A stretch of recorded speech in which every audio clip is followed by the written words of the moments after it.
In 2004, 3 hotel workers vanished in a service elevator. 20 years later, fresh fingerprints were found inside.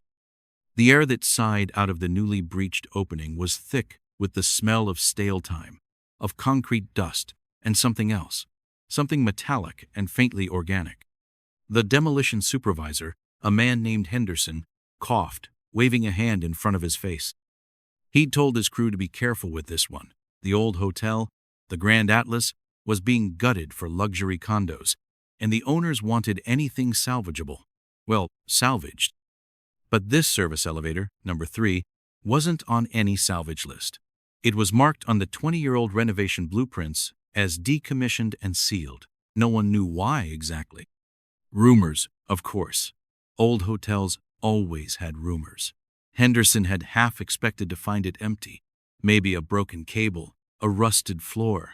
He hadn't expected the perfect preservation of a tomb. Or the prince, one of his younger workers, a kid named Marco, was the first to see them, his flashlight beam skittering across the grimy stainless steel wall. He'd whistled low, not smudges, not streaks of dirt. These were distinct whorls and loops pressed into the grime, as if someone had leaned heavily, steadying themselves, or trying to push their way out. The unsettling part, Henderson realized as he peered closer, his own breath catching, was that the dust elsewhere in the car lay thick and undisturbed, a gray carpet woven by 2 decades of silence.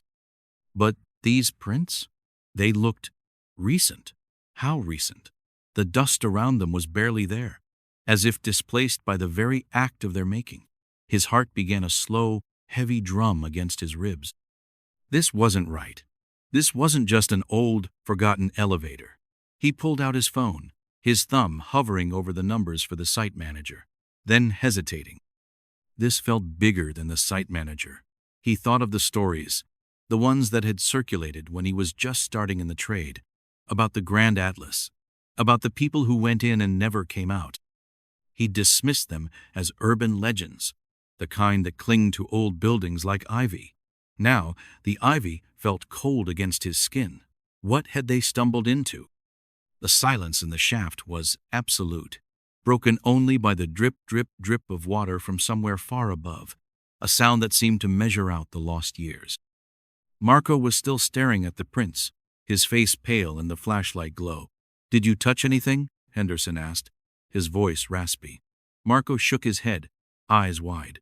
"No, boss. Just saw them." Henderson took a deep breath. "Okay," he said, trying to keep his voice steady. "Everybody out. Nobody touches anything else. We're calling this in." The other workers, drawn by the sudden quiet, peered down the dark maw of the shaft. "What is it?" one of them asked. Henderson didn't answer.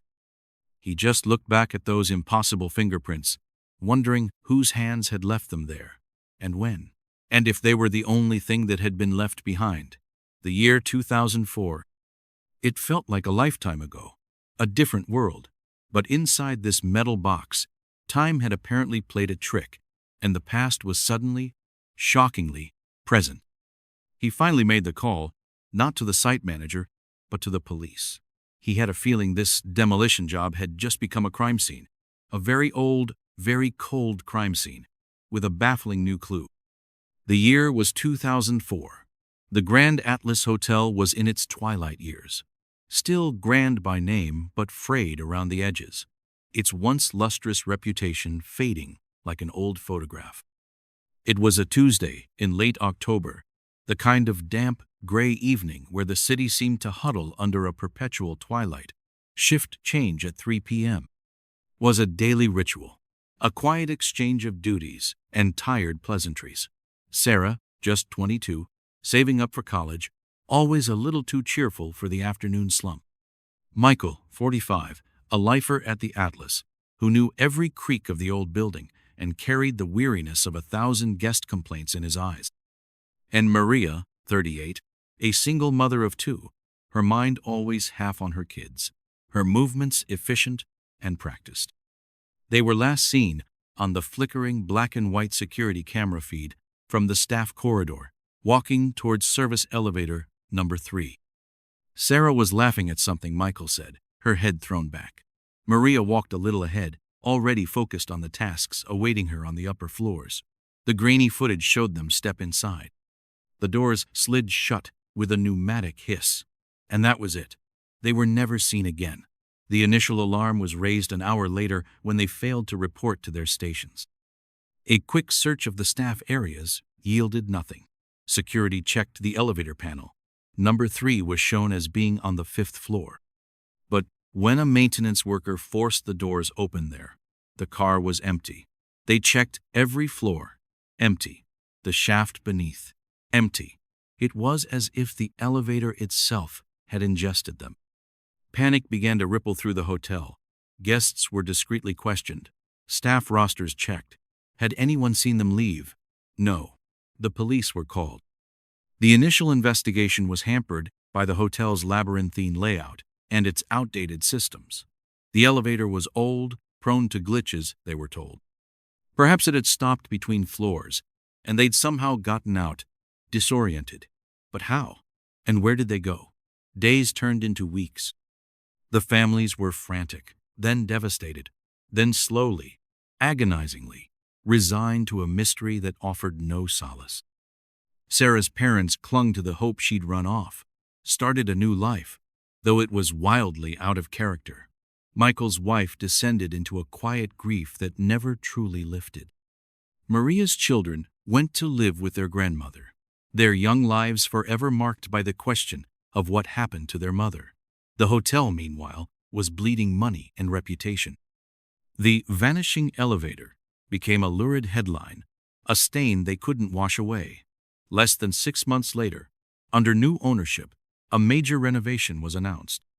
Service elevator number 3, deemed problematic and structurally unsound in an internal memo, was to be permanently sealed. Its entrances on each floor were bricked up, plastered over, painted. The shaft access points were welded shut. It was an erasure, a deliberate act of forgetting. The official police report eventually concluded with disappearance by unknown means, a bureaucratic shrug. The case files were boxed, archived, and left to gather their own dust, much like the elevator car itself, now entombed within the hotel's refurbished skeleton. 20 years. Enough time for children to become adults, for grief to dull to a persistent ache, for a city to largely forget. Until the demolition crew, tasked with dismantling the Grand Atlas piece by piece, pried open that long-sealed tomb and found it wasn't as empty or as silent as everyone had believed. How could 3 people simply cease to exist inside a sealed metal box? That was the question that had haunted a few dedicated cold case detectives for 2 decades. Now, with the discovery of those fresh prints, the question had a terrifying new dimension. Detective Miles Corbin was old enough to remember the original case, vaguely. He'd been a rookie back in 2004, assigned to traffic violations and petty theft, a world away from a triple disappearance that had baffled seasoned investigators. Now, 48 and carrying the weight of too many unsolved files, he stood at the edge of the newly opened elevator shaft, the stale air doing little to clear his head. The demolition site was a controlled chaos of dust, machinery, and now a ring of yellow police tape. Fresh, you said? Corbin directed his question to the forensics tech, a young woman named Davies, who was carefully bagging a sample of the dust from around the fingerprints. Davies nodded, her brow furrowed in concentration. Preliminarily, yes. The prints themselves are clear, well-defined. The dust particulate around them is minimal compared to the rest of the car. It suggests they were made after the majority of the ambient dust had settled, or that the act of making them displaced what little was there. She paused, then added, significantly more recently than 20 years ago, detective. Maybe days. Maybe even hours. Corbin chewed on his lip. Hours? That was impossible. The elevator had been sealed. The demolition supervisor, Henderson, had sworn his crew hadn't breached it until that morning. He'd personally overseen the cutting of the welds on the ground floor access. So who could have made those prints? And how? Corbin crouched, peering into the car itself. It was exactly as described in the old files. Standard service elevator. Stainless steel. A control panel with buttons for 16 floors. An emergency stop. An alarm that hadn't rung. No sign of struggle. No blood. No discarded items. Just absence. And now, these ghostly impressions on the wall. Run them, Corbin said. Against the missing Sarah Vale, Michael Brogan, Maria Sanchez, and against everyone on the demolition crew, just to be thorough. Davies nodded. Already planned. And we'll run them through AFIS, see if we get any hits on prior offenders. Corbin doubted they'd match the missing. If they'd been alive in there for any length of time, the car would look different. These prints were too clean, too singular. It was the fresh part that snagged his mind like a fishhook. He interviewed Henderson and his crew again, one by one. Their stories were consistent.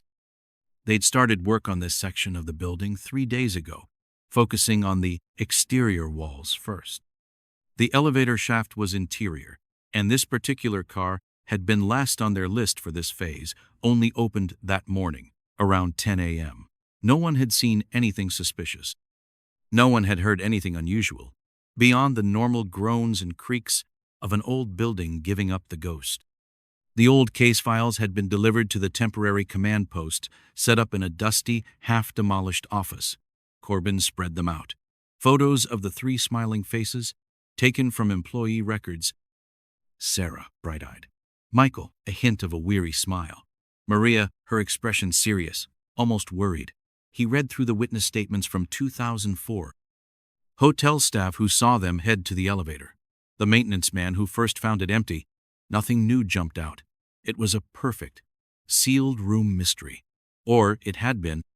Those fingerprints were a key. But to what lock? And what door would it open?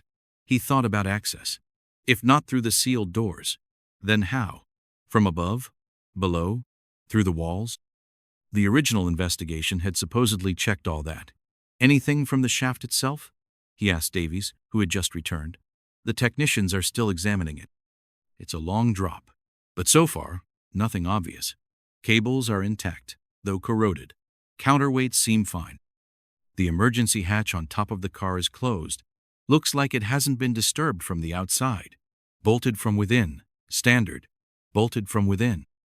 So if someone had exited that way, they would have had to secure it from the shaft side, which seemed unlikely if they were escaping. Unless there were more than 3 people in that car to begin with. The thought sent a chill down his spine, despite the muggy air. The prints, Davies said, holding up a preliminary report slip. No match for Vale, Brogan, or Sanchez. No match for anyone on the demolition crew. She paused, and Corbin felt his stomach tighten. But we got a hit from AFIS. Corbin looked at her, waiting. They belong to a low-level career criminal. Petty theft, a couple of BS name of Jimmy the Weasel Petrie. Last known arrest was 5 years ago. He's currently wanted on a parole violation. A petty thief? What was a small-time crook doing in a sealed elevator, leaving fresh prints? And where were the original 3? This wasn't making the mystery simpler. It was twisting it into something new, something that felt active. The past wasn't just being uncovered. It felt like it was reaching out.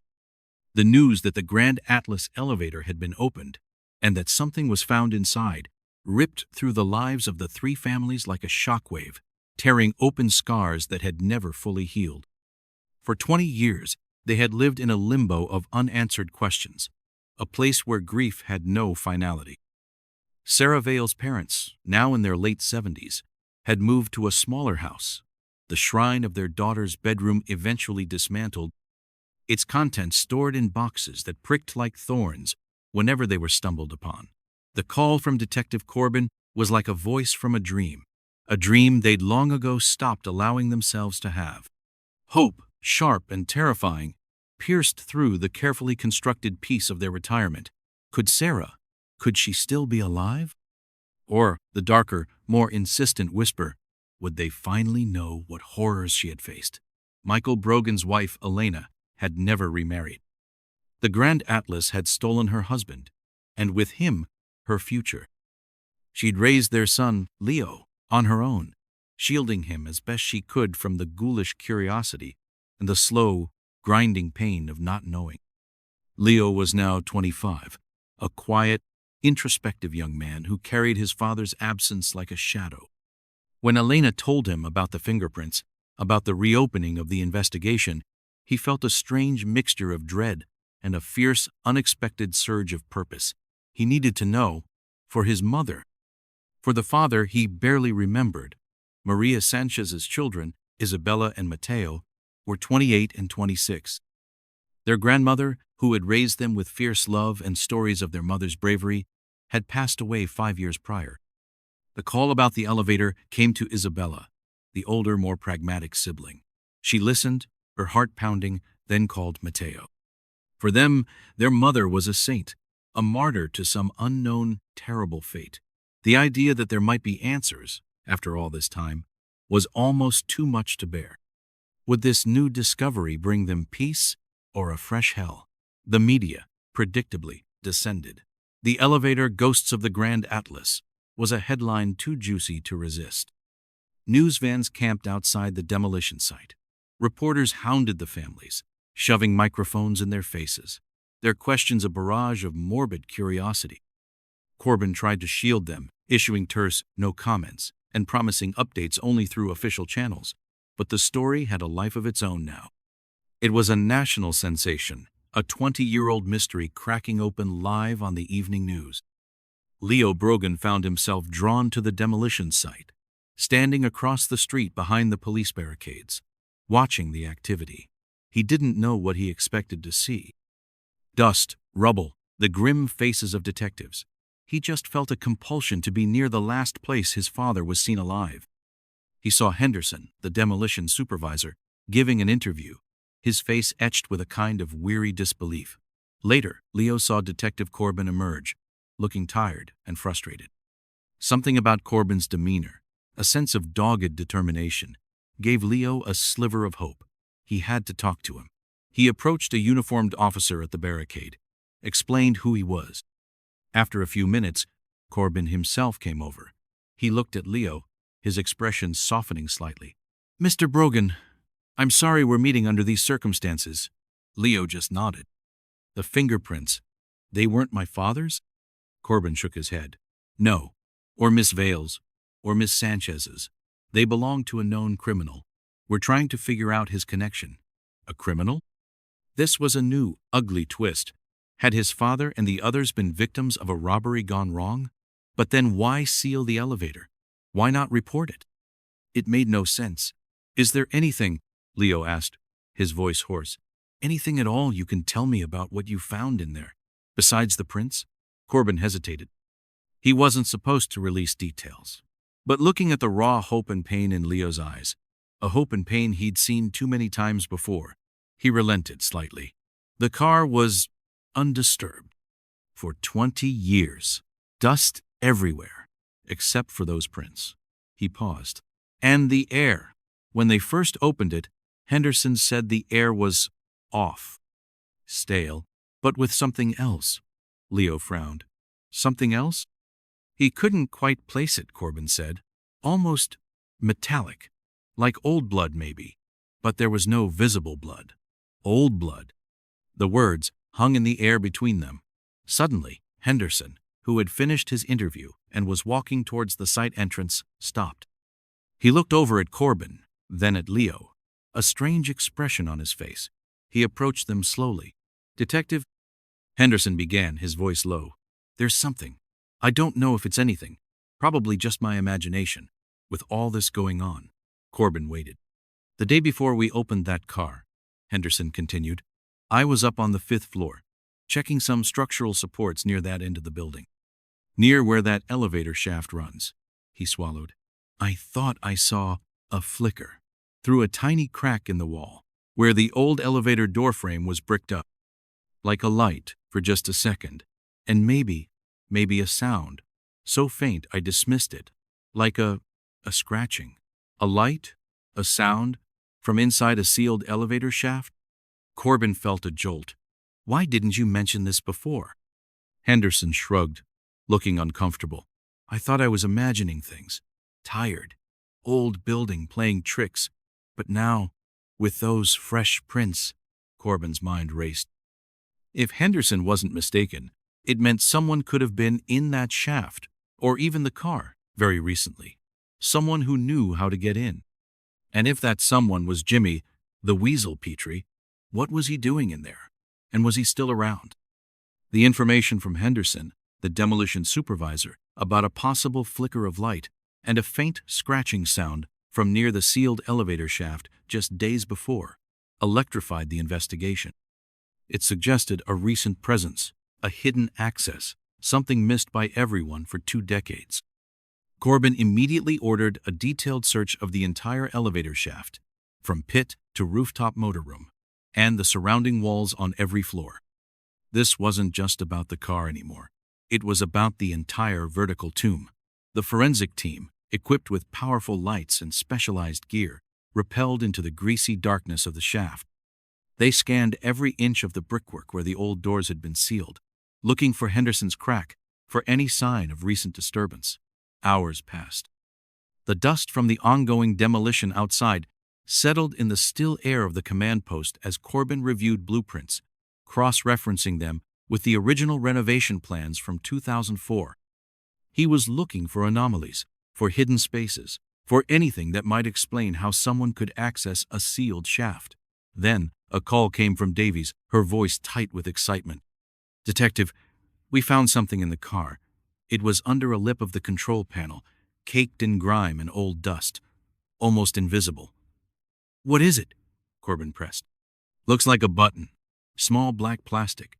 Definitely not from 2004. It's too modern and clean. Once you get the surface grime off. Like it was dropped recently. A modern button. In an elevator sealed for 20 years. Along with fresh fingerprints from a known thief. The pieces were clicking into place, forming a disturbing picture. Petrie, or someone, hadn't just been in the elevator. They'd been active in there, recently enough to leave prints and drop an item. The search of the shaft walls finally yielded something on the 5th floor, near where Henderson had seen the flicker. A section of the brickwork, though covered in 2 decades of grime, showed faint, almost imperceptible scrape marks around its edges. Pry marks. Very carefully, the team began to work on that section. It wasn't easy. The bricks were solidly mortared, but eventually one brick came loose, then another. Behind them was not solid wall, but a thin sheet of metal, also grimy, but with newer scratches around a crudely fashioned handle. It was a panel, cleverly disguised to look like part of the original brick-up, and it was clear it had been opened and closed multiple times, the most recent occasion leaving those telltale scratches. Corbin felt a grim satisfaction. This was their access point. But who made it? And when? Had it been there since 2004? A secret escape route? Or was it newer, created by someone like Petrie? The team managed to pry the panel open. It led to a narrow, dark void, barely wide enough for a person to squeeze through. It appeared to run alongside the elevator shaft. "What about Petrie?" Corbin barked into his radio. "Any luck finding him?" "We're chasing down a few leads," came the reply from one of his detectives. "His usual haunts are cold. He knows we're looking for him."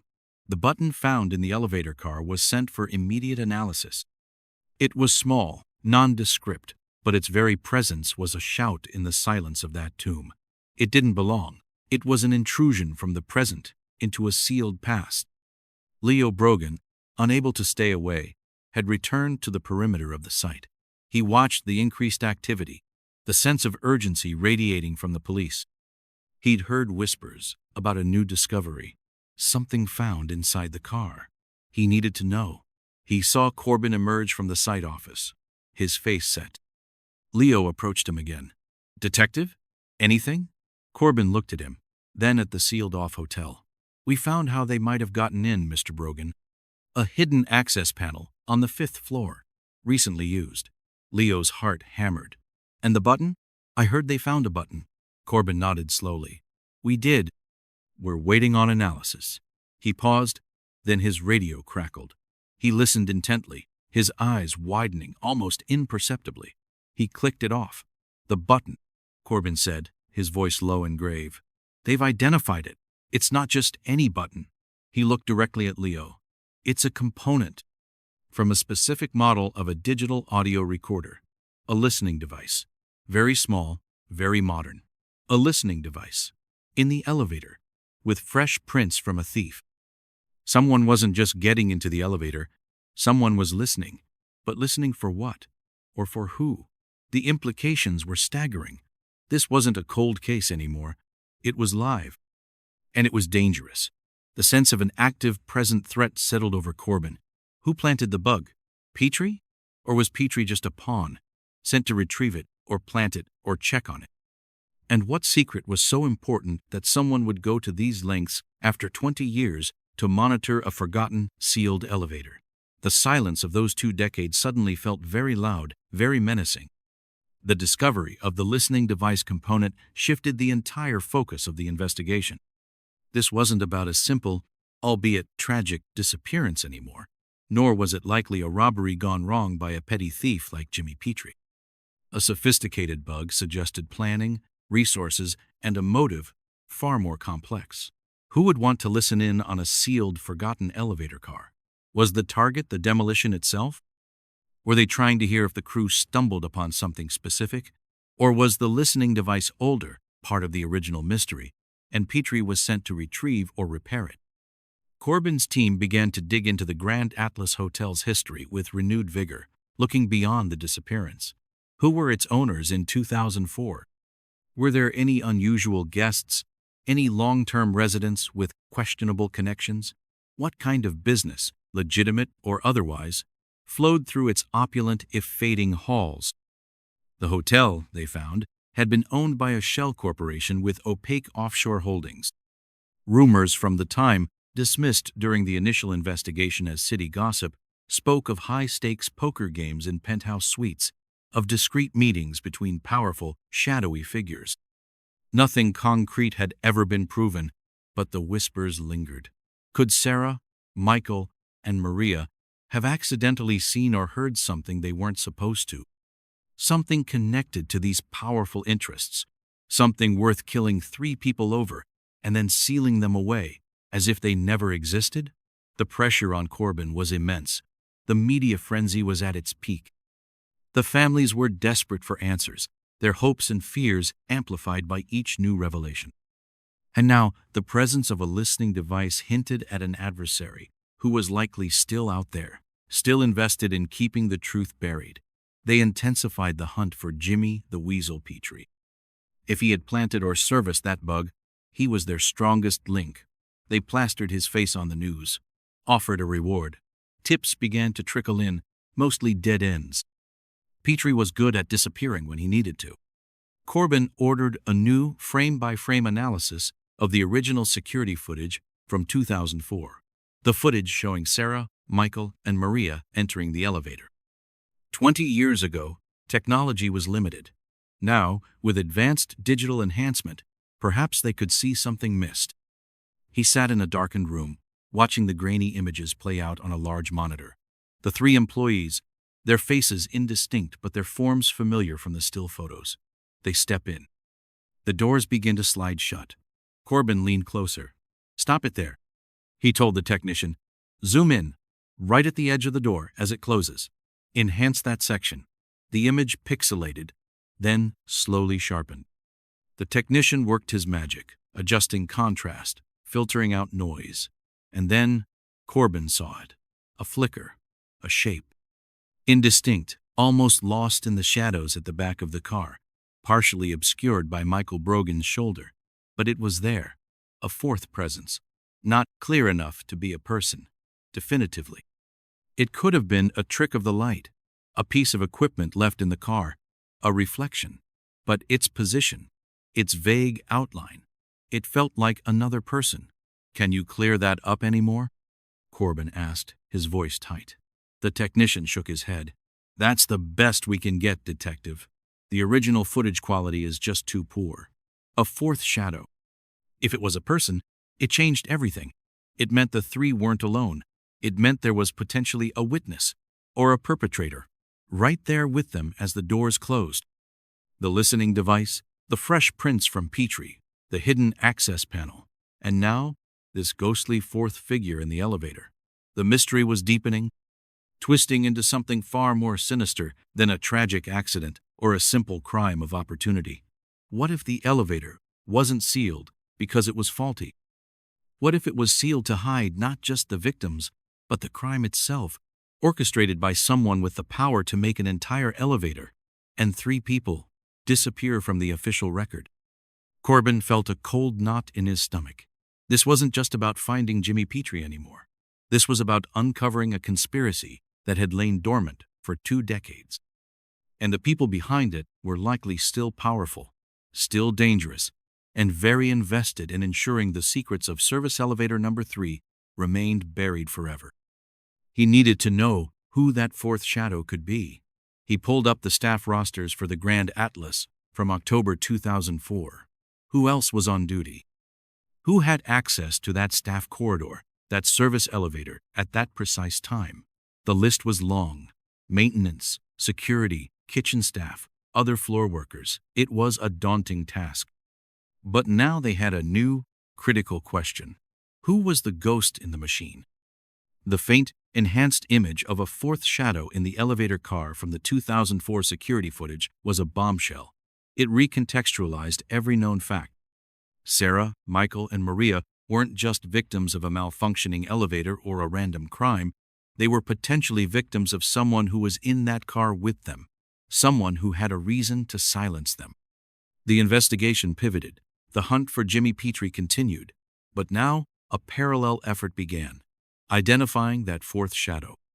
Corbin's team cross-referenced staff rosters from that day with security logs, looking for anyone unaccounted for, anyone whose movements were suspicious or couldn't be corroborated.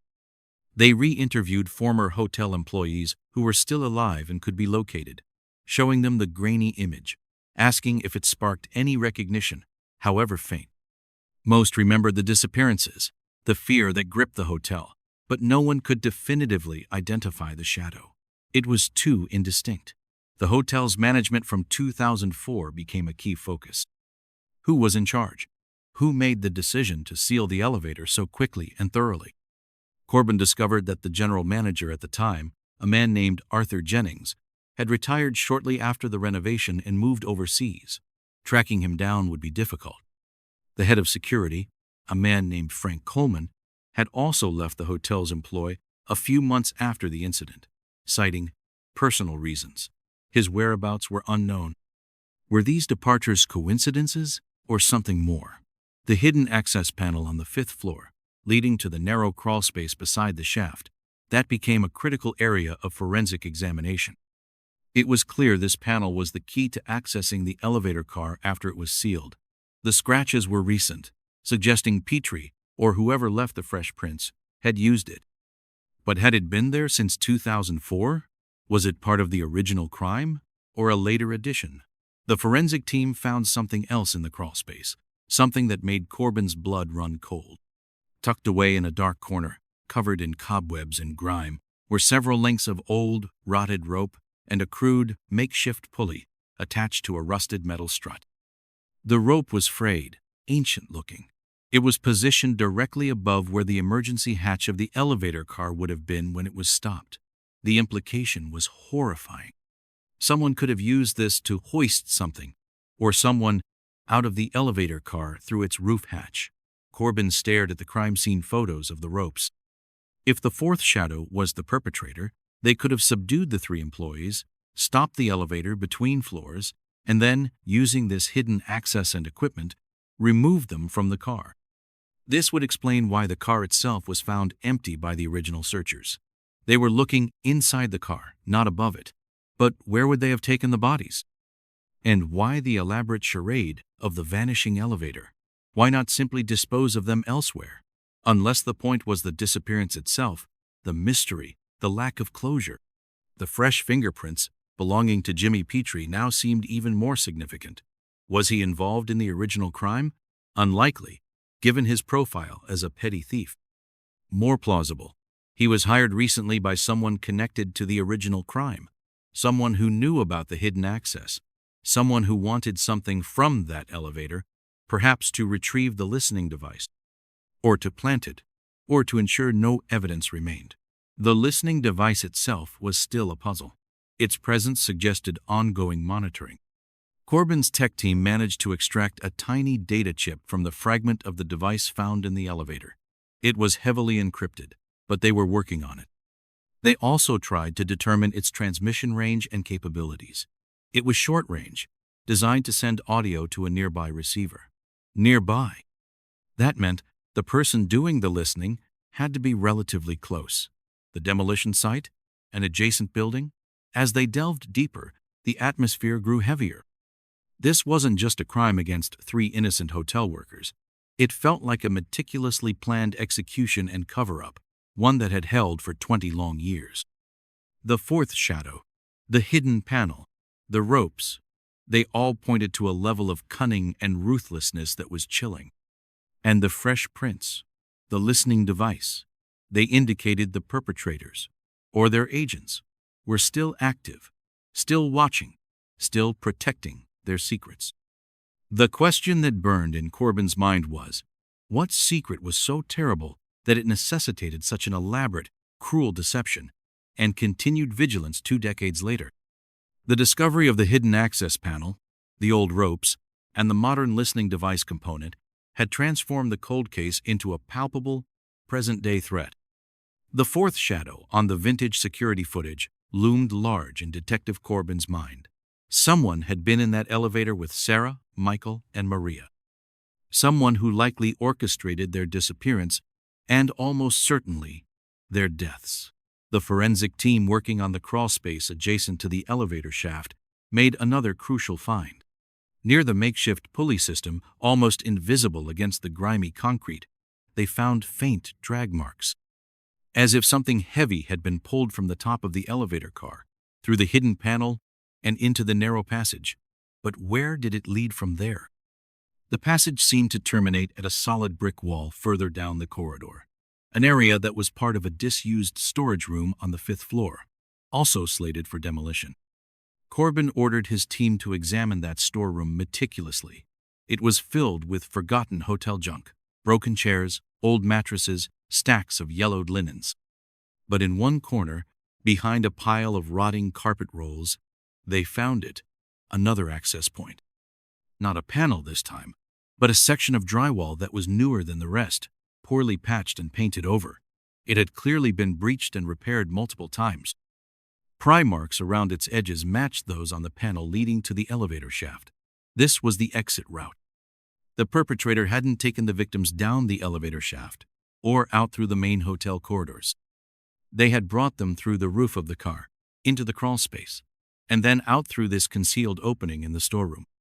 From there, they could have moved them through less trafficked service areas of the hotel, especially if it was late at night, after the initial alarm but before a full-scale search was underway. The logistics were complex, risky, but not impossible for someone who knew the hotel's layout intimately, someone like a member of the security or maintenance staff, or someone they were working with.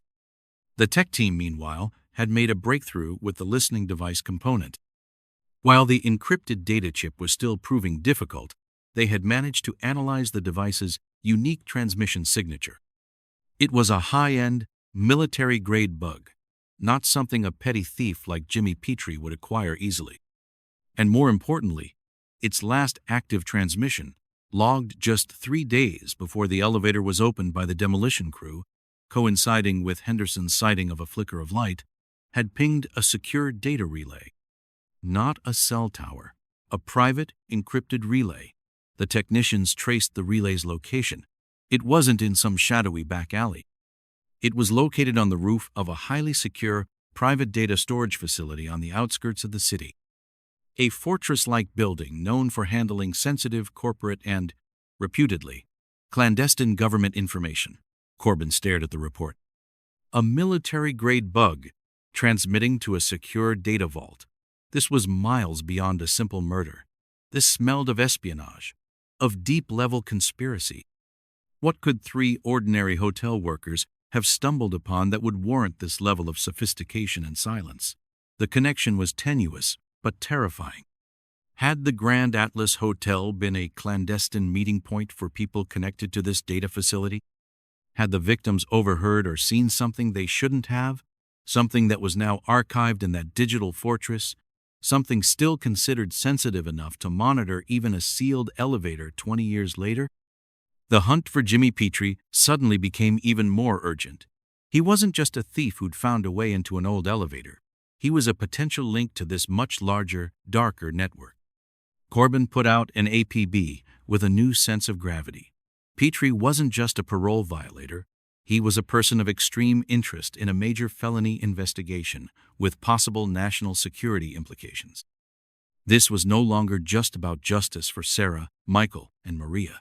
It was about uncovering a threat that had remained hidden for 2 decades and was clearly still active. The fresh fingerprints of Jimmy Petrie inside that elevator car, near that listening device, were the key. He had to be found.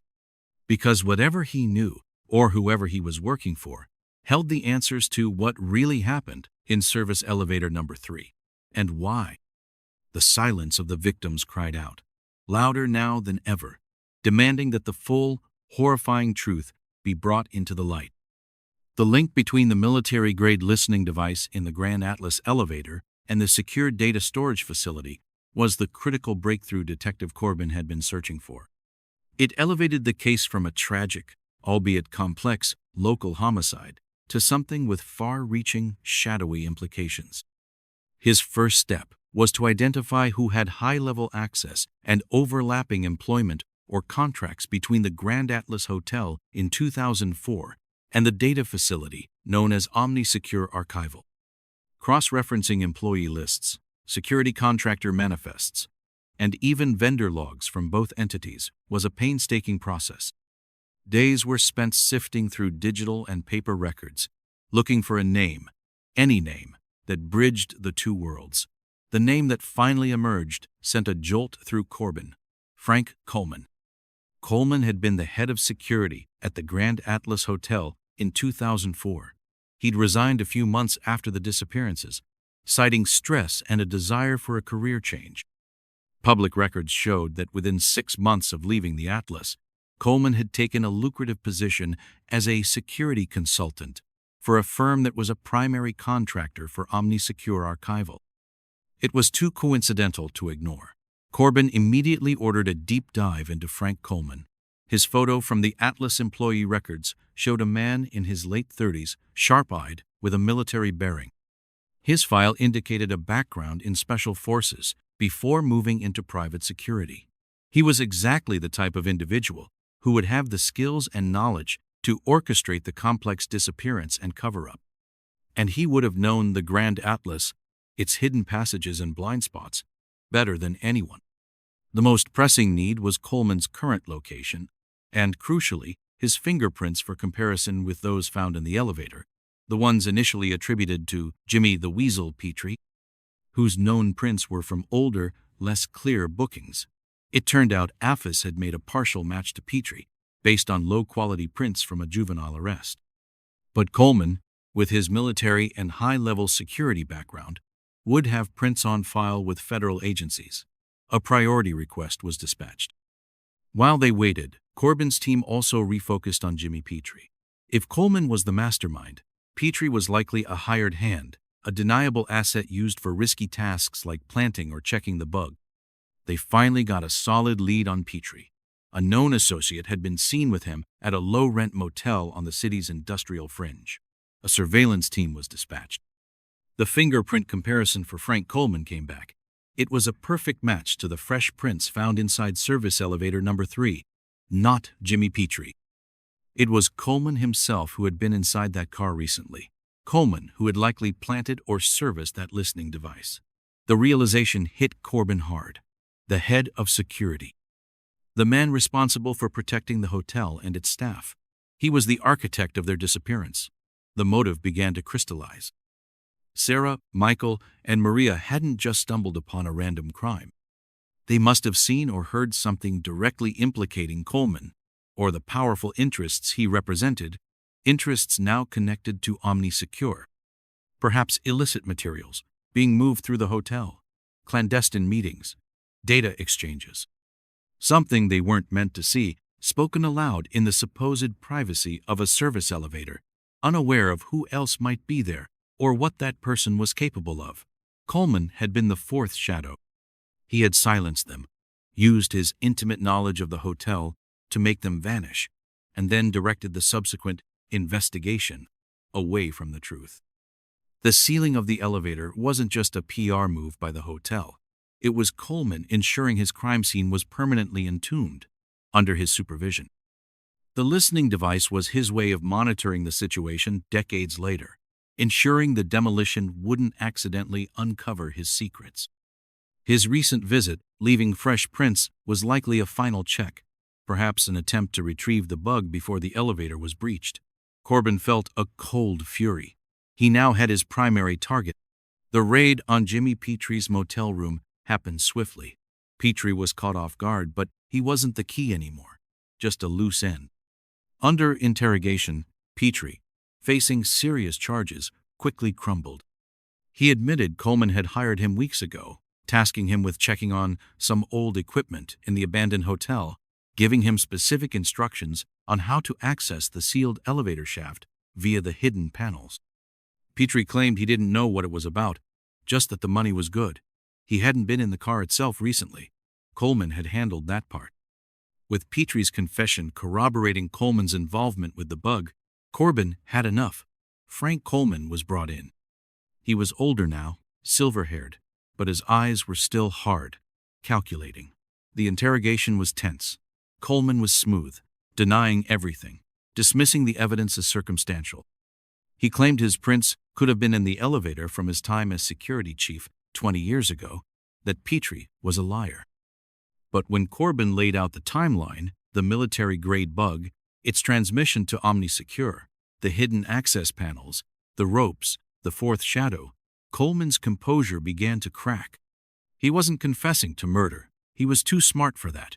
But the weight of the evidence, the undeniable link between his prints and the recent activity, was crushing. Then Corbin played his last card. He spoke of the families, of Sarah, Michael, and Maria, of 20 years of not knowing. He asked Coleman if he had any shred of decency left to at least tell them where the bodies were, to give them that final, terrible piece. Coleman was silent for a long time, his face a mask. Then, a flicker of something, weariness, resignation, crossed his features. He looked at Corbin, his voice barely a whisper. "The foundations," he said. "West Wing. When they did the new pylons for the renovation, I supervised that section." He didn't say more. He didn't need to. Corbin knew. The bodies weren't in the shaft. They were part of the Grand Atlas itself, concreted over, buried deep within the structure Coleman was paid to protect. The confession, or rather the grim revelation from Frank Coleman about the location of the bodies, sent a new wave of horror and a strange, bitter form of relief through everyone involved. The West Wing foundations of the old Grand Atlas, an area slated for deep excavation for the new condo's underground parking, became the focus of a grim, painstaking recovery operation. Under the glare of portable floodlights that cut through the pre-dawn gloom, forensic archaeologists and recovery teams began the delicate process of drilling and cutting into the reinforced concrete Coleman had indicated. The mood was somber, heavy with the weight of 2 decades of unspeakable secrets.